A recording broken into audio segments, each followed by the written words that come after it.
Thanks very much for staying for Across Africa, our weekly look at stories from across the continent. I'm Georgia Calvin-Smith, and this week, you can't keep a good woman down, but some certainly try. As the world marked International Women's Day, Namibia's First Lady spoke out and called for more confrontation of those whose go-to tactic when threatened is to insult, devalue, and undermine women. Also in Libya, several prominent female activists and politicians have been murdered or forcibly disappeared, and yet many continue to work tirelessly to bring about change. And Refilé Ledwaba is trying to inspire others with her sky-high ambitions. She's South Africa's first black female helicopter pilot. Her foundation trains women in aerospace and aviation and operates in 4 African countries. But first, March 8th was International Women's Day. Although fighting injustice, unequal treatment and gender bias is, or at least should be, a daily goal, the date is a chance for the world to check in on progress, and there is still a long way to go. On Monday, Namibia's First Lady shared her experiences about fielding violent hate speech over the years. She spoke out against the easy reflex some have to denigrate women when they feel threatened, and started off by referencing Namibian blogger Merje Ileka, who set out a damning catalogue of predictable sexist moves. The misogynist's playbook has 3 rules. When you engage women, number 1, you can body shame by calling her fat or ugly. Number 2, you can call her stupid or unqualified. Or number 3, you can slut shame. Well, Maria, you may be onto something, as I've been subjected to all 3. Fat or ugly? Check. Stupid? Check. Slut-shamed? Check. Too ambitious? Check. That's when they're not asking when or if my husband will impregnate me. That's when I'm not being told to shut up or to go back to the kitchen or reminded that I'm an empty-headed and a bad example to adolescent girls. My silence did not protect me. That's why I love that the International Women's Day theme is to choose to challenge. It sounds so simple. Power doesn't concede without a demand, and neither does patriarchy. It makes absolute sense to challenge any aspect of gender bias, as change doesn't come without challenge. I choose to challenge. I am challenging gendered insults this Women's Day because they aim to humiliate and reduce women into the restrictive box of societal norms and expectations. Well, powerful words there.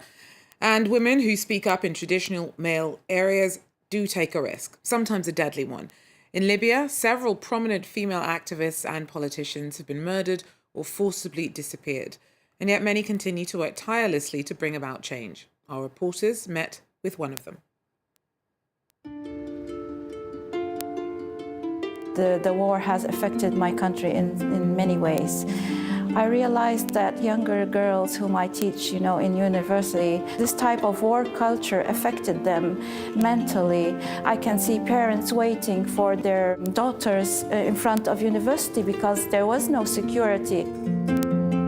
Lamis Ben Saad returned to war-torn Libya in 2015 and was so shocked that this professor of pharmacology became a political activist. 2019, it was dangerous. We could all the time hear bombs, explosives, airplanes, rockets. Her neighborhood on the edge of Tripoli was at the front lines of the most recent conflict. Lamis was one of 17 women out of 75 participants at UN-brokered talks in Geneva, trying to bring Libya's warring factions together after a decade of turmoil. During peace talk, we saw a strong commitment by all women. We were not there just to speak about women issues, as some actors think. No, we were speaking about each and every article we laid out in the roadmap. Lamis has faced threats and intimidation for putting herself forwards in a country where other female activists have paid with their lives. There is a risk. There have been women kidnapped. There has been abduction of women. This has led to backslide of women's participation and engagement in politics. We have, the stamina to continue. We need to be there because of our beliefs and because of the new generation. Throughout this country where armed groups still run rife, many women are working to rebuild and push for political inclusion. And yet their freedom still remains very much a work in progress, at a key moment for Libya's future. Well, access to information is key to the battle for equality. In Ivory Coast, many women are being deprived of their inheritance because they aren't aware of new laws that protect them from losing out on their husband's assets if he dies. Our team tells us more. Many women work the fields of Ivory Coast, but rare are those who, like Madeleine, manage their own plantations. She now owns one of the most beautiful houses in the village. Madeleine inherited the land after the death of her father. Parce que l'aîné ne veut pas venir au village. Donc je ne pouvais pas laisser comme ça. Si je laisse ça comme ça, si d'autres personnes prennent, ce n'est pas bon. Je suis venue, j'ai planté ça. J'ai planté les verres. Le travail du champ, ce n'est pas une mince affaire, c'est très difficile. Mais j'ai pu faire ça. Madeleine is living in a man's world. According to the customs of her region, women do not inherit land from their fathers. But today she's respected by all the other farmers. She was ahead of her time. In 2019, a law was passed allowing women across the country to claim inheritance, but few people know about it. Il y a des lois même qui existent en Côte d'Ivoire que nous ne connaissons pas. Nos députés, là, les gens que nous élisons, qui vont à l'Assemblée nationale, ils ne prennent pas la peine de nous expliquer ce qui se passe dans l'hémicycle. In Abidjan, Ivory Coast economic capital, some people are working hard to bridge this knowledge gap. André Fessaline is a legal advisor and posts videos to her Facebook page to inform Ivorians about the law. She has thousands of followers online. Bienvenue dans le lexique juridique. Aujourd'hui, nous allons parler de l'ordre des successibles dans le cadre d'une succession légale. Depuis 2013 en Côte d'Ivoire, il y a eu énormément d'avancées juridiques, tant sur la loi du mariage que même sur la loi des successions, c'est bien. Maintenant, il faut que les citoyens ivoiriens se sentent concernés. Une veuve aujourd'hui qui sait qu'elle peut hériter au même titre que ses enfants, qui ne va pas ouvrir une succession en bonne et due forme et laisser le juge partager la succession, qui se fait tout arracher. Aujourd'hui, moi j'ai mal parce que le droit la priorise, mais elle ne va pas bénéficier de cette loi. Ivorian women are often victims to tradition. While the laws themselves may be improving, more education is needed for women to be able to fully exercise their rights. Now, African women are more likely than men to be entrepreneurs, but they struggle to get the backing that they need to get their projects off the ground. But success stories abound nevertheless. Yasmin Abdel Karim returned to her native Egypt to found a logistics startup, and business is booming. Our team tells us more. Yasmin is off to an important meeting. Among her biggest clients is Jumia, Africa's leading e-commerce company. The problem is that some deliveries can take several days to arrive with clients. That's precisely why 1 year ago, Yasmin founded Yalla Fel Seka, which means let's hit the road, to speed up the process. The delivery service is not something that we are looking at. So we do not care about the service or use not to care about the service. And this is why we're here, because we wanted to disrupt this, domain or this vertical or sector. Is like delivery should be done properly and should be done with quality of service. And this is something new we are offering in the Egyptian market.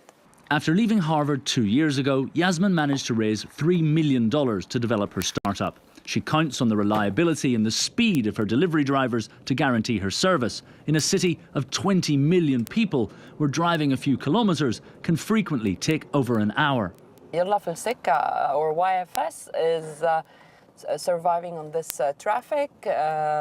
So we actually take this at the positive side because we can let our clients not worry about their orders. Of the 25 people she employs, 24 of them are men. Yasmin struggles to recruit women in a country where they make up just 27% of the working population. So to try and change that mentality, this former human resources director has decided to motivate her troops. So I've done a very nice referral bonus program between our employees, a big bonus actually for any employee that will have a referrer for the open post as a woman. They get double the bonus they usually get for referring a normal employee. In the midst of a pandemic, when contact is more and more limited and deliveries more and more in demand, Yasmin has managed to establish herself in an already competitive market. And finally, we hear from one woman who's flying high above the glass ceiling. Refilé Ledwaba is South Africa's first black female helicopter pilot. She's carrying other women along for the ride and has trained hundreds at her foundation. Take a look. 170 and radar at 7,000 feet. Refilé Ledwaba is testing a flight simulator. She is South Africa's first black female helicopter pilot. She's in her early 40s and has several thousand hours of flying under her belt. I'm one of the first black female in the country. And, you know, for me, that's not important. And for me, what was important is who is the second, who's the third, who's the fourth, who's the 100th person. Then we start talking. She created a foundation and has already trained hundreds of young women in aerospace and aviation. Just having someone to look up to that's so fearless and so determined to change the narrative of women in this space has been so inspirational to me. Refilé Ledwaba grew up in apartheid South Africa with 6 siblings and a single mother. I was really privileged to grow up with really powerful women. So all through my childhood, I saw women doctors. My mother was a school principal. So it was something that when I grew up, it was sort of normal for me to see women doing all these exciting things. Refilé Ledwaba will never forget the day, more than a decade ago, when she first flew solo and broke the race and gender barriers in one fell swoop. Well, that's it for this special edition of Across Africa, focusing on female achievement. Do join us again, though, next week if you can. Till then, take care.